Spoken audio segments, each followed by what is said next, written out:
All right, let's talk about something we all feel these days, that feeling of being always on. You know what I'm talking about? The constant buzz in our pocket, the screen that never seems to turn off. It can feel pretty much impossible to actually unplug. So in this explainer, we're going to dive into some real, practical ways to get some of that quiet time back in this super connected world. Does this sound familiar? You grab your phone to check just one little thing, and bam, an hour's just gone. Or you feel that little phantom buzz in your pocket, even when nothing's there. Maybe you get that tiny wave of panic when you can't find your phone for a second. It's something we all go through, but it begs the question, what is all this screen time really doing to us? Okay, let's get real about the price we're paying. Physically, there's this thing called tech neck, that nagging chronic pain you get in your neck and shoulders from always looking down. It's not just a small ache, it can lead to some serious issues. And our sleep? The blue light from our screens is basically telling our brains, hey, it's still daytime, which messes with our natural sleep cycle. Mentally, it's just as serious. We're seeing links to way more anxiety, a totally shattered attention span, and even symptoms of depression. And that's not even touching on the whole social media comparison game that can just crush your self-esteem. So yeah, we've laid out the problem pretty clearly. But what's the fix? Well, let's talk about the digital detox. It's this really powerful idea for taking back your time and your focus. It's not about throwing your tech in the trash, but more about making a conscious choice to step back and reconnect with the world that isn't behind a screen. Let's dig into what that actually means. A digital detox, at its core, is just a deliberate break. And the most important word there is voluntary. This isn't about some punishment or forcing yourself to go cold turkey forever. It's about you choosing to step away for a little while, to cut down on that dependency and just be more present in your actual offline life. You can think about it in two main ways. First, there's the moderate approach. This is all about setting smart boundaries. Maybe you make the dinner table a no-phone zone, or you decide to put all devices away after 9 p.m. Then you have the complete detox.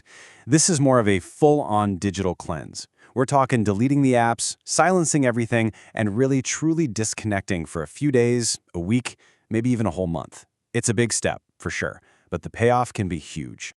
Now, here's what's really fascinating. The tech companies themselves are actually starting to get it. They're building tools right into their platforms to help us find that balance. So let's zoom in on a really popular example, Instagram's quiet mode. So what is quiet mode exactly? Honestly, just think of it as a do not disturb button just for Instagram. You set a schedule, say from 10 p.m. to 7 a.m., and during that time, the app goes totally silent. No pings, no alerts. It even tells your friends you're taking a break and can send an auto reply to messages. And a little fun fact, they actually started calling it sleep mode, which tells you exactly what it's for, helping us wind down. And this feature didn't just appear out of nowhere. It came directly from feedback, especially from younger users. Meta themselves said it.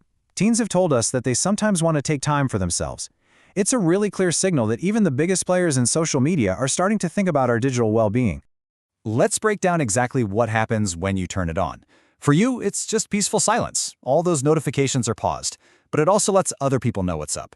Your profile will say you're in quiet mode, and a little moon icon shows up next to your name in DMs. If someone messages you, they get that automatic reply letting them know you're offline. And the best part?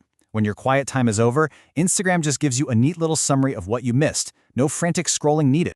And setting it up is so easy. Seriously, you just go to your profile, tap that little 3-line menu icon, and jump into Settings and Privacy. From there, you go to Notifications, tap Quiet Mode, and flip the switch. Then you just set the hours you want it to be on. Done. But look, quiet mode is just one piece of a much bigger puzzle. It's part of this whole movement from social media platforms to give us more say over our digital experience. We're going way beyond just a simple mute button now. It's a whole new world of tools designed to help us out. The main idea here is to help us switch from being passive scrollers to being active curators of our own feeds. These digital wellness tools are becoming the new normal. They're designed to give you the power to shape your feed so it actually matches what you care about and protects your mental space. And this whole idea comes with a full toolkit of features. You can now tell Instagram you're not interested in a post, which helps the algorithm learn what you don't want to see.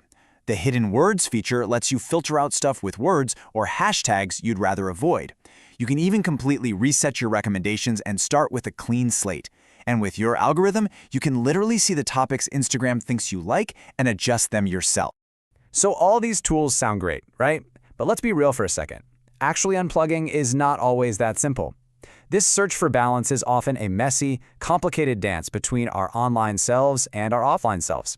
It's this constant tug of war between wanting to disconnect and that fear of missing out. The good stuff about unplugging is so clear. Less stress, better sleep, deeper connections with people in the real world.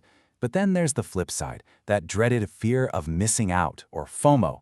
It's that little voice in your head that says if you're not constantly checking your phone, you're going to be left out of the loop, miss some huge announcement, or be the last one to get the joke. And man, that feeling is powerful.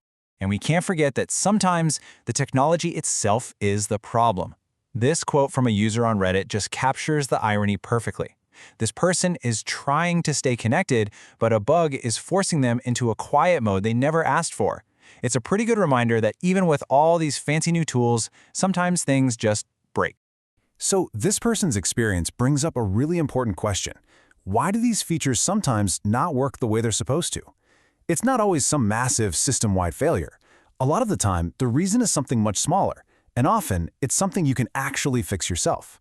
So, if you're running into problems, it's always a good idea to check the basics first. Is your app updated? That's a huge one. Also, remember that quiet mode only works for up to 12 hours at a time, so you can't set it for longer than that. It's also worth double-checking that you didn't accidentally turn it off. And if all else fails, you can always try the classic fix. Clear the app's cache, or just delete it and reinstall it. That solves a surprising number of problems. So where does all of this leave us? Is it actually possible to find this perfect, peaceful harmony between our digital lives and our well-being? Or are we just stuck in this endless negotiation with our phones? You know, the truth is, there's probably no single right answer. This whole conversation is really just getting started, and figuring out the right balance, well, that's something each of us has to find for ourselves.